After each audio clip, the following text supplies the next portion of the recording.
Warwick in Louisiana to talk about the work. Thanks for having me. Thank you for the show. So feel free to just interject with questions as we go. This body of work is called Monuments to Strangers. And I started it when I came upon these blocks in an antique market. How do you guys want to pass this around? And so I had been working in Vermont on a project photographing a mountain where they were excavating the marble to make gravestones for the veterans. And so I was interested in this idea of how do we mark blocks. And so looking at this very cubic sort of structure as this marker. And so when I came across these, they kind of struck me on the shelf, very similar to gravestones, especially if you've seen the ones with the carved portraits into them now. And so I purchased the first ones I found on the antique market and started doing a lot of research into what these were used for. And so they started using them in the 1880s, and then they stopped using them in the 1960s when offset litho printing started. But these are how they would actually make images in newspapers. And so in 1880s, it was also a development by Talbot, who was one of the inventors of photography. And so this was another one of his processes. And so before these blocks, they would be etchings or woodcuts to see an image in a newspaper. They made these blocks, and so they're letterpress height. You guys have used letterpress height at all? So letterpress, so they're letterpress height, so they're all the standard width, exactly the same. Some of them are zinc and some of them are copper, and then they would roll the newspapers over these blocks that are inked, and so that's how they get the image in the newspaper. So I started collecting these and quickly discovered some discrepancies in what I was collecting. And so I could find lots of white men and very few women, very few minorities. And so I started thinking about, well, what do we see in our newspapers? And so the history that we are told, both in our books and our newspapers and lots of media today, isn't necessarily the full history, right? We're only seeing certain people. And so I started thinking about how can I look at this discrepancy through the photographs. And so with this piece, this one's called The Masses. These are lots of the men I've been able to find. And so in photographing, I wanted to show the abundance of them, and I wanted to minimize them as an individual portrait, so not see just the single person, but show them all together. And so then when I find the women, I try to photograph them in more of a portrait fashion and to show them as a singular person. And so in a way, try to talk about these women that didn't get noticed as much, or these minorities that weren't shown, versus all of the men that were. And so for this piece, what I'm doing is photographing the actual blocks. And then, I don't know if you guys noticed on these, they're a negative image, right? And so when I photograph the blocks, I have to then convert my image to be, so I photograph it to positive, I convert it the other way, switch it to the negative, so I can see the positive image. Does that make sense? So what happens when I do that is all of my highlights become shadows, so everything becomes opposite. And so this was actually photographed on something black, but when you invert an image, when you invert everything the opposite, that turns into white. What happened with this one, which I couldn't quite plan for, but was a lucky surprise, was that I shot it on black plexiglass, and when I did that, I was able to see both the negative and the positive image at the same time through the reflection. And so that's where this is occurring. And so when I'm photographing, you never take a picture just once. You do it over and over and over again to get what you want exactly. And so once I figured that out, playing with the lighting, playing with the positioning of all of these to get it right. And so in the end, I hang this piece upside down from the way I shot it. And so this part is the actual block, and that's the reflection. But in hanging it upside down, I liked the way they felt like they were floating, and that doesn't quite happen the same way when you see it in the other direction. In the inversion process, the light color also changes, and so this was photographed under a lot of yellow light, and so when you invert it, it becomes the blues. And so as I've learned what happens through this switching of the process, I can control better what I want to achieve with each image. For the two on the end there, so I more recently have been able to find one lot of blocks. A lot of them I get on eBay now. People give from a pharmacy school in North Carolina. And that's the first ones I'm able to find that actually I know the source. So all the other ones come on eBay, and it's a seller who has no idea really where they got them. It passed through several hands, and so that's why they're strangers. I don't know who any of these people are. And so with this group, it was the first time I actually was able to find blocks that had groups of people. And if you look carefully in it, there's only 1 or 2 women surrounded by these classes of men. And so this was in the 50s, and it was in a pharmacy program. So again, thinking about who's being educated, what programs are they taking, and so again, sort of looking at the history of that through these images. These 2 are straight photographs. Straight meaning that I haven't done any of the inversion process or anything to them.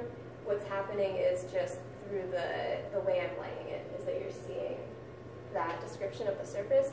And so the one on the right is a copper block like this one. And so you're just seeing all of that red copper material.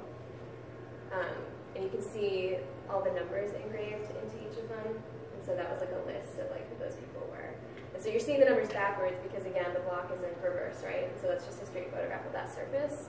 And then the one on the left is just the way I lit it. And so I had kind of like a halo of the light. And so you're getting the light hitting the center and then the light sort of reflecting off of the bottom half.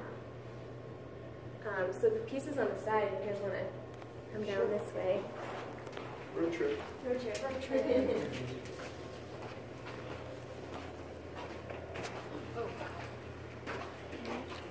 So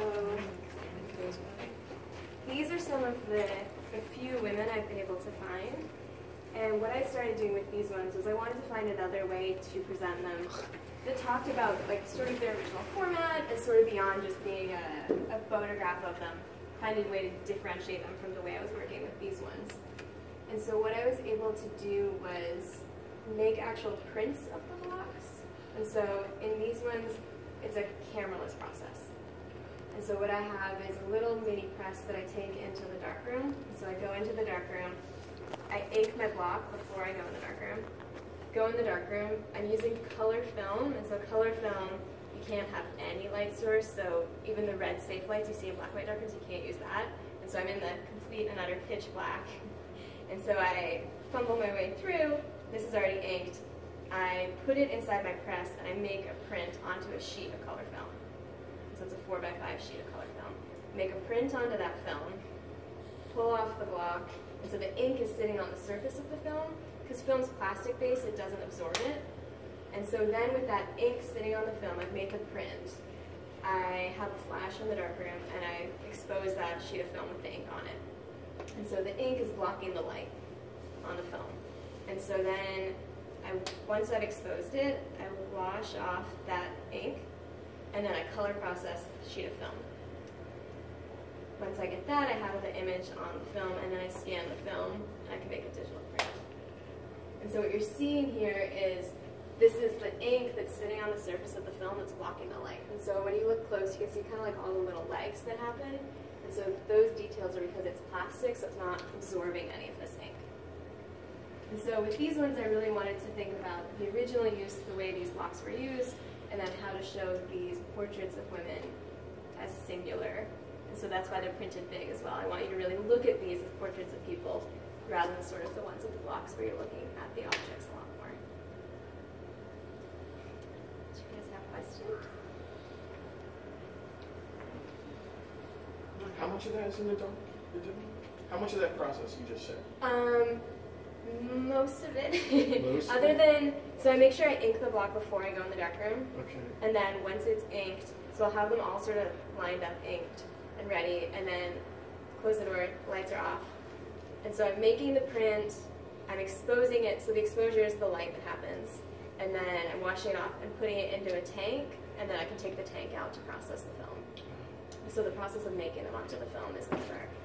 I should say the colors come from, again, different light sources, and so I can control it, whether I put a gel in front of my flash. I've started, whether I have like a white surface on the table or a black surface, that changes the way the light reflects through the film, so that affects the color. And then things like these gradients that happen, I've started kind of like pinching the film, so rather than just being flat, if I bend the film, the light hits it in a different way. And so when the light hits it in a different way, I can start to get these different color transitions. Yeah. Where did you find most of those like blocks, like flea markets or like, yeah? The first ones I found on Antique Market, and then I still go and look at Antique Markets, but a lot of them I get on eBay now. Okay. And they're not terribly abundant on eBay. I feel like I've driven up the price. I think someone's noticed I buy them all. But most of them I get on eBay. And I start to look for ones that are a little more unique. And so this one, something I have noticed is, if we think about why images are in newspapers, it usually pertains to a life event, right? And so I think even from like back then to today, wedding announcements are in newspapers, deaths for obituaries, birth announcements, and so graduations. And so I've started to notice there's this pattern as to why pictures are in there. And so a lot of the women I do find are in a wedding portrait, because they're always with men. But I think there's actually a ton of priests. I find a lot of priests. And I think that might be like church bulletins, perhaps, or like, you know, being in newspapers again, but I think there's other media that they were used for as well.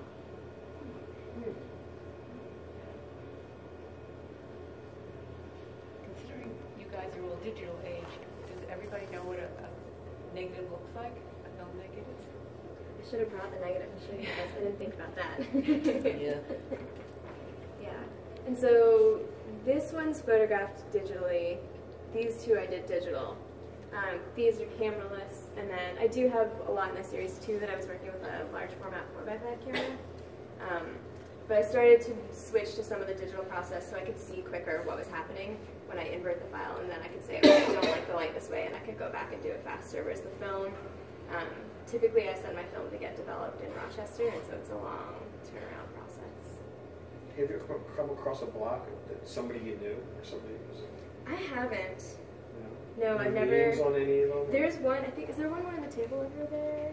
Has a name on it? Yeah, there's one, and it's her down the end. So yeah, you can see this block is this woman, this one's this woman. Yep.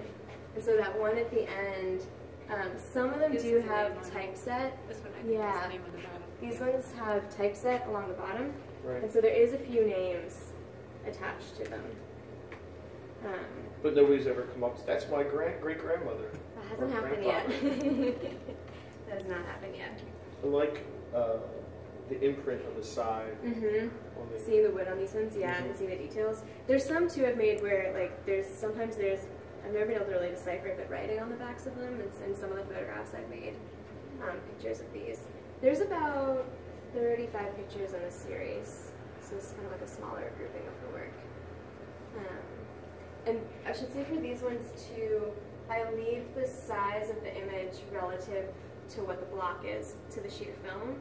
And so like this one, it's a really tiny block. And so this represents the 4x5 sheet of film. And so this one, the block is actually that size in comparison to the sheet of film. And so they do sometimes, they vary in size, but they don't vary in height. So height is always the same because it was letterpress. But some of the blocks, like these two are actually quite large, about that big. oh, they're big blocks. Yeah, they're quite big, like that size, yeah. Yeah. Which process do you like better? Do you like the digital process or that? It's like the red room / like dark room. I love this process. There's a lot of mystery to it because I don't quite, I've learned how to control more, but I'm not sure what's going to happen. This one's maybe the most frustrating process too, though, because what I've found is the difference in the surface changes the way it prints. And so some of them, like I have some beautiful, beautiful women that I can't get a print from them. And so it just depends on how they've worn. And so like this one, like that image is a lot kind of muddier than some of these other ones. The copper ones don't work as well. And if you feel it, it's a lot smoother. Yeah. And whereas the zinc ones, like I think that one has, oh, that's pretty smooth, but the zinc ones you'll feel have more of a tooth. Yeah.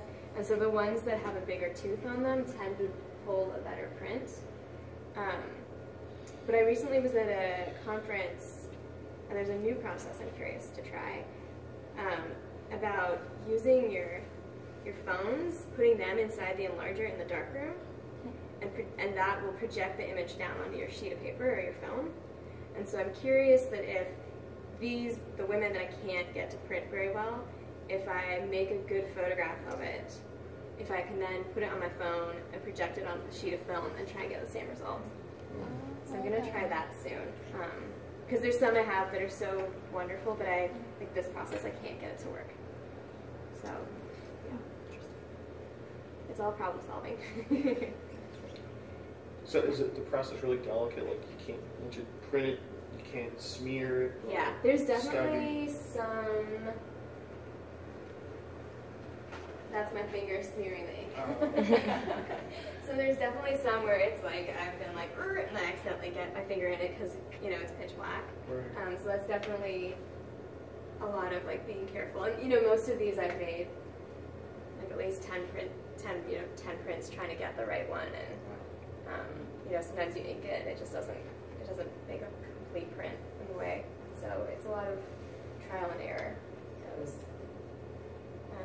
But I think what I like too about the way I'm trying to work with these images is that you don't know the scale, and so that's part of the idea of these monuments, that I want them to feel important, and I want to recognize these people, and so even in that one you don't quite understand the scale, and then the only indication here is the film, but then that's why they're printed so big, so they do have this monumental presence.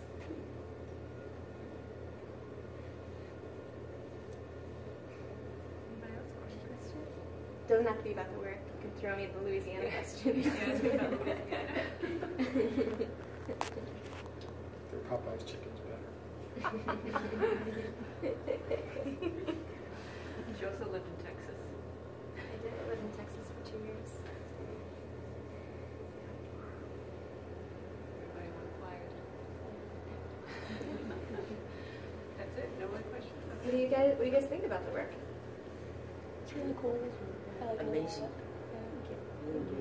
You can be critical too. I think your statement helped for people to appreciate what you were doing. Yeah.